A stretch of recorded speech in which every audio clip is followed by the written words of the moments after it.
define who you are by your own rules, by your own regulations, by your own principles. Are y'all hearing me?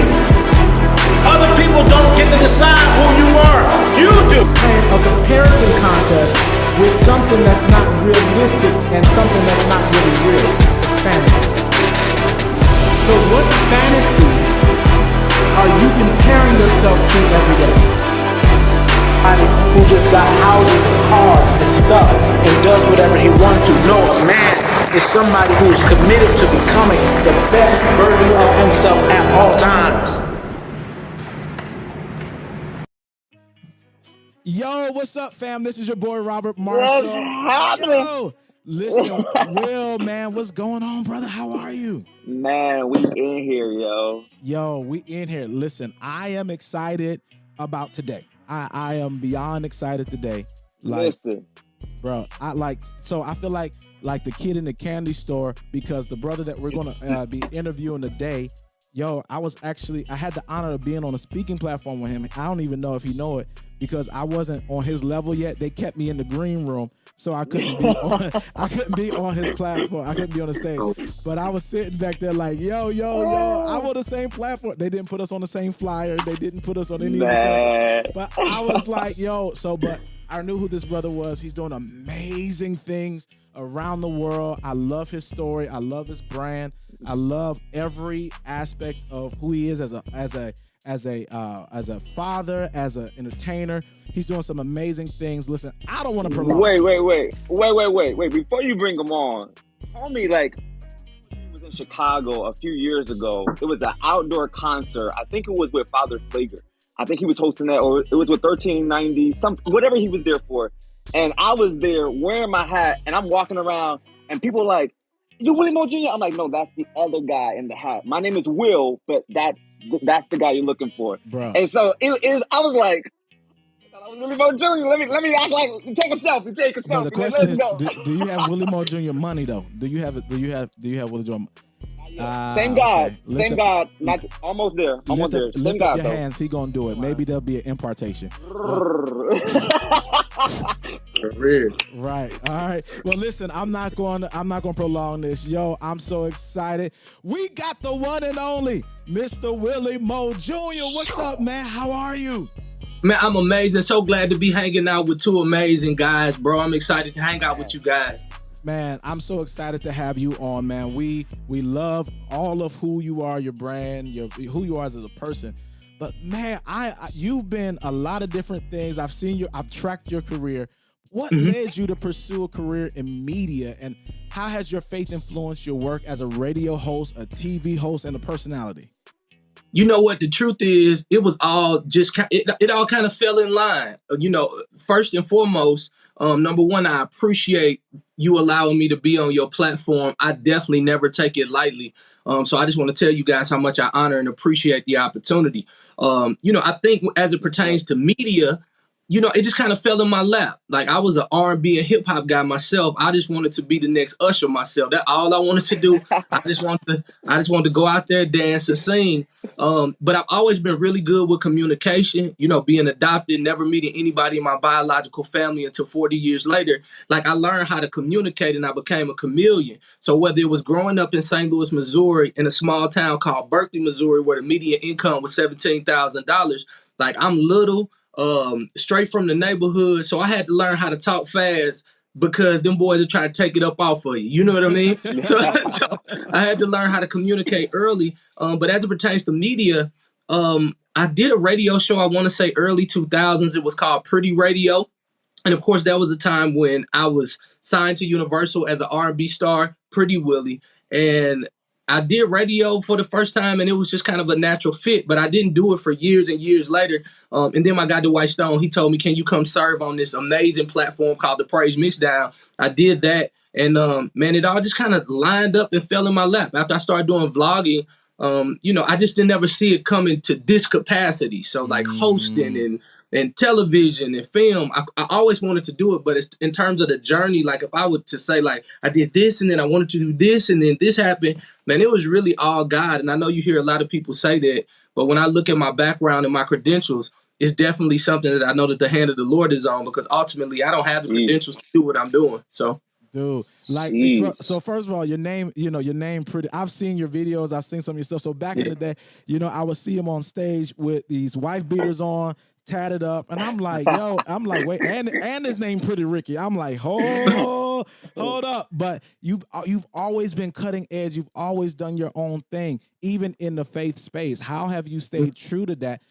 Because there's a lot of conversation between what it means to, be a Christian in the public spaces and where you shouldn't go, what you shouldn't do, how you look. How do you balance all that? You know what? I think you got to get comfortable in your own skin. Like, I've never been a dude who wanted to be a fraud. So even when I came over to this space, I came to add something, not to take anything away. It took me a long time to create a space where I had the correct humility, because a lot of people in the space already had their, what we call, sacred cows. They knew what they wanted to do, how it was supposed to look. And, I've always kind of been a renegade in that regard. So I learned how to honor the sacred cows, but allow myself to stay true to who I am. I mean, at the end of the day, putting on a face, man, that get exhausting. Man. And plus the neighborhood wouldn't even be able to receive my message if they know who I am. And they like, man, like, who is this guy that we see on television? Like, I always want to stay true to the person that God made me to be. And so because I wasn't leveraging to make money and I wasn't leveraging to be somebody, like, I literally came to serve. Like, everything that I do, like, I ultimately call myself a servant leader. Like, I lead from the back and I make sure that everybody who's on my team, anybody that I come into contact with, I always want to make sure that they become better, because ultimately we just here to serve. And so that's how I've been able to stay true to myself, because I'm here to serve. I'm not here to be seen. And I know people say it, but I'm really not here to be seen. I'm really not, like, I'm not trying to be the next. I'm just being the now. Yeah. And I think if you focus on that, I think you can stay true. Your motives will be pure, and people will enjoy the gift that you bring to the earth, because they know you're not trying to take. You're really here to give, and serve. Man, thank you for that. Man. Woo. Right. Like, we could unpack that in so many levels, because, even in generations now where it's just like, it's all about me, self-centered, me trying to advance, me trying to secure the bag and all that kind of stuff. But to see and hear somebody who's there saying, the way I got here is through serving. Yeah. What? Like, yeah. But next question. So you wear many hats. First of all, shout out to the brim. I'm a brim guy all day, all night. Like, my hair too big. Know me bro. for my brims. Everybody know me for my brims. And also I see the muscles, bro. I see the muscles, and I woke up this morning and I was like, I'm gonna do 5 push-ups. Let's see what happened was I went to the kitchen and got that breakfast this morning, and I ain't do them yet, but I'm gonna call you back. But for real though, the real question: you wear many hats, a father, co-parent, minister, entertainer. How do you balance all of these roles, and what practices do you use to stay centered, focused, and meet the demands of life? Man, the truth is, I think balance is just overrated, because there will be seasons where the scales ain't gonna necessarily match up. Balance is overrated. Yeah, it's like so overrated. Like, that's one of the questions that I used to ask to so many people, like, was Erica Campbell or Tyler Perry, like, how do you balance? And I realized that nobody has a true answer, because it's all individual. Like, everybody has I think it's a priority list, not a balance list. So for me, I've divorced myself from balance.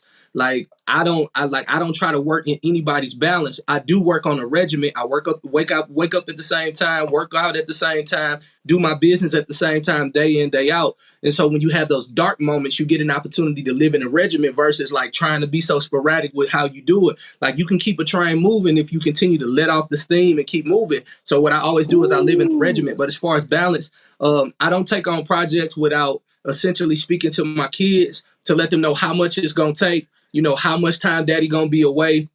I just got put onto another television show. And so they haven't sent over the schedule just yet, but I don't approve until I talk to them. Because it used to be a time when you're trying to get money, you're trying to take care of your family. You like, man, hey, however it come, it got to come. You got to seize the moment. But that's like a worldly mindset. Like, if it's God today, it's God tomorrow. So for me, like, I'm always living in a peaceful state. Like, I'm not the guy that hold the opportunity of a lifetime is only for this moment. Like, it's okay to say no. Like, it's something, like, I just said no to 3 things yesterday, ultimately because it wasn't nothing deep, but my son got a basketball game and I'm enjoying Yeah. coaching him on Saturdays. So why should I put something that's gonna give me some extra money and miss a moment that I can never get back? And so I say that now, but I wasn't mature like I am today. Like it was a time when it was like, hey, if we gonna go get it, we gonna get our name out there, we're gonna do it like I'm grinding. But I realized that was the worst mistake that you could ever make, because you can blink and your kids will be 20. You know what I mean? So I try my best not to live in balance, but I do make sure Uh-oh. everybody understands what daddy has to do to keep things moving the way they need to move. But my Yeah. priority list is different. My priority list is different. My kids, God, family, business sounds good, but I'm really setting some borders around that order. Man, That's that's so good. yeah, man. Yeah. I think that as someone who's an entrepreneur myself, who's out here, and a lot of other of our listeners who are out here saying, "Yo, I'm gonna go get it." I think we hear so many other people that we admire say, "Yo, listen, you got to get it. Don't sleep. Don't whatever. Sacrifice. Grind, grind, grind." And you're basically saying, "Yeah, nah, it ain't worth that." No, like if you think about it, if you grinding, working, getting it, it ain't gonna happen to God's timing anyway. So if Whew. he made you lord over something in the now, like why have so much destination syndrome, missing every freaking moment? Like I bloom where I'm Let's planted. go. Yeah, Like I'm blooming really well, exactly where I'm planted. I ain't trying to rush God. I don't want my character not to line up with my gift. So I know he got me on a trajectory. Well, it's like an elevator. Like if you ever been on an elevator, like on a great elevator, not the ones that, be a little different, but you don't even know that you're going up to the 20th floor, but your ears start popping. You say, oh, I must be close. And so you don't necessarily feel every level because you're just on the elevator. I feel like I'm on the elevator right now. So for you guys to even say, like, I didn't even know that fame had came because I was just on the elevator with my head down. I don't think I understood fame had came until my relationship went awry and it became public. And I was like, dang, people actually really care about that. So that means, dang, I must be, oh God, you made me somebody in the earth that people actually like pay attention to. Oh, this is cool. You know what I mean? So yeah, man. So, keeping balance is unique. I don't think it can be accomplished without having a priority list. Man, so you've been on this elevator, and now we know that you're not even nowhere near where you're going to be in the near future. But Mhm. man, your elevator, you definitely started at the bottom.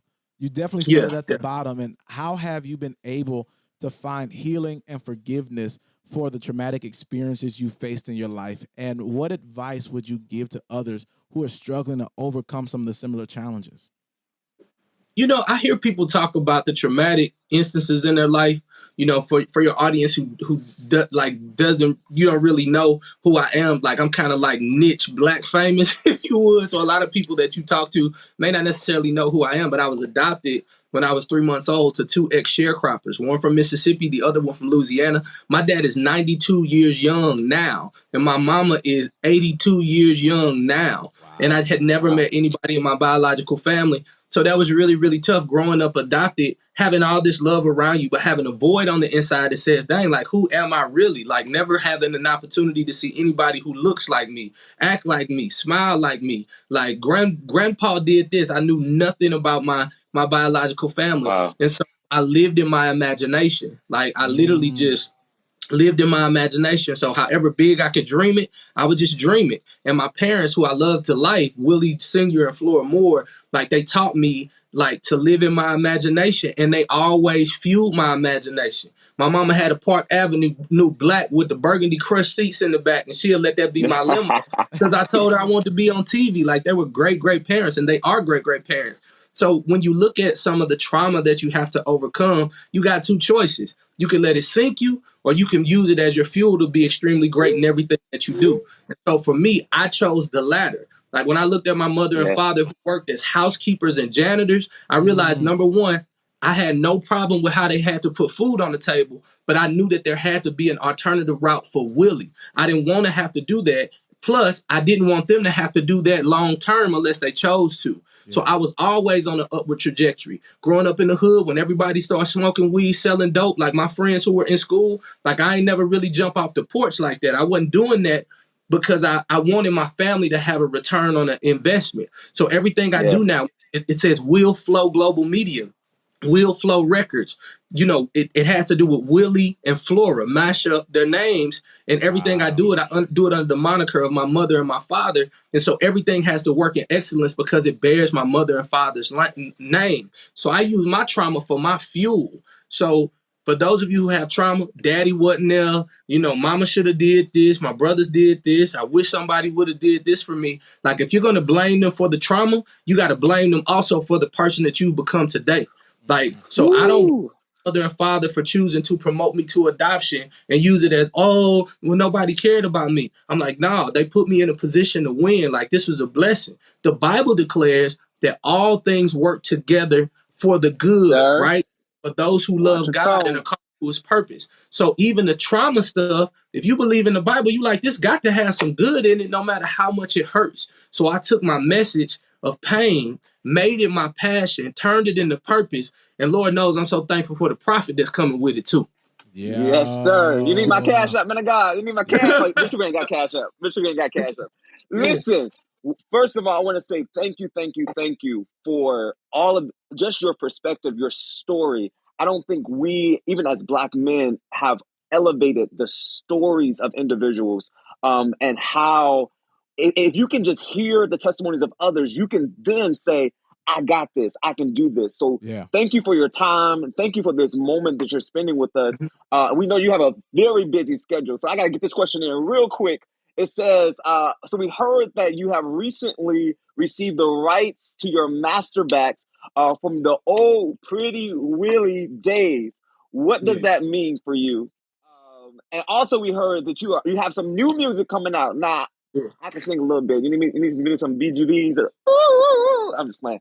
You got new music. Tell us about that. Tell us the artistry of Willie Moore Jr. Man, you know, it's exciting.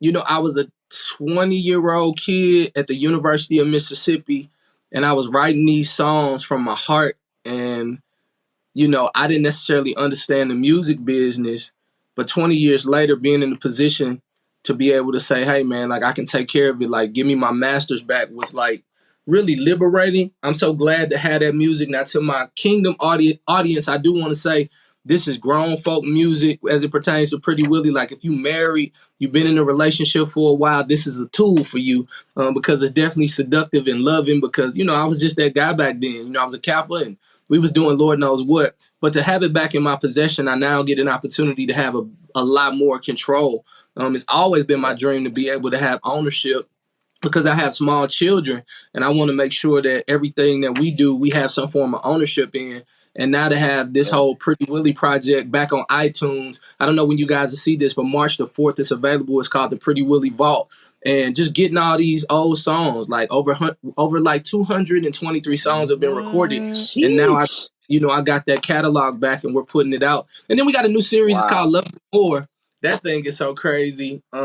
It's Trapped in the Closet R. Kelly meets what Country Wayne is doing every single week, mixed with what this young kid from Chicago corporate is doing. So it's like a movie that people going to get an opportunity to see this musical journey. I can't wait till everybody sees it. So basically, Pretty Willie, we about to make baby making music for lost married folks, basically. Yeah, so on the Pretty Willie end, please stream that if that's your goal. You know, if that's your goal. You know, I think I owe a lot of people child support right now from some of that Pretty Willie stuff. But no, man, like, yeah, you get a chance to do that. But the Love You More is just an adult scenario. So if you're married, single, whatever it is, you'll kind of see yourself in this series. George Wallace is in it. Jasmine Burke is in it. April Mason is in it. And then Jamal Bryan is in it in the first 8 series. So it's really dope. Listen, so Will, the other Will, you can't listen. You can't do this yet. This is for grown folks. We want you to be holy. All right. What? But anyway, listen. We're so excited, man. Willie Moore Jr. Thank you so much for being with us today, with checking in with us. And you said no. You say no to a lot of things, but you didn't say no to us. And so we are godly appreciative. No to us. Yo. So listen, guys, you can go find Willie Moore Jr. You don't have to look far. You can Google him, you can Instagram him, you can Facebook him, and you'll find all of his products, all of his resources. Check him out. He is everywhere.